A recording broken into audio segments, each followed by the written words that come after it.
இந்த மாதிரி over colourful ice பிடிக்காது. பட் ட்ரெஸ்க்கு மேட்சாக நீட்டாக சிம்பிளாக ஒரு எலகெண்ட்டான ஐ மேக்கப் பண்ணணுமா, அப்போ மறக்காமல் இந்த வீடியோ சேவ் பண்ணி வச்சுக்கோங்க.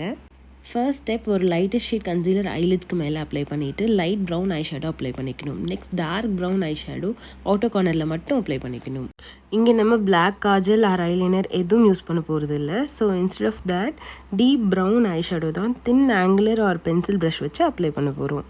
காஜலில் நிறைய வெரைட்டிஸ் ஆஃப் கலர்ஸ் இருக்குது. இன்றைக்கி சாரீக்கு மேட்சாக இருக்க க்ரீன் கலர் தான் நான் யூஸ் பண்ண போகிறேன்.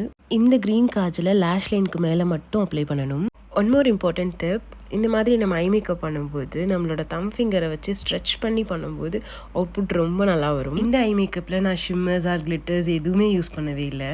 உங்களுக்கு வேணும்னா நீங்கள் எக்ஸ்ட்ரா ஆட் பண்ணிக்கலாம். இந்த மாதிரி இன்னும் நிறைய யூஸ்ஃபுல்லான வீடியோஸ் பார்க்க பேஜை மறக்காமல் ஃபாலோ பண்ணி வச்சுக்கோங்க. இந்த மாதிரி சிம்பிள் அண்ட் பியூட்டிஃபுல்லான ஐ மேக்கப் ஃப்யூச்சரில் நீங்களும் ட்ரை பண்ணி பார்க்கணுமா, அப்போ மறக்காமல் இந்த வீடியோ சேவ் பண்ணி வச்சுக்கோங்க.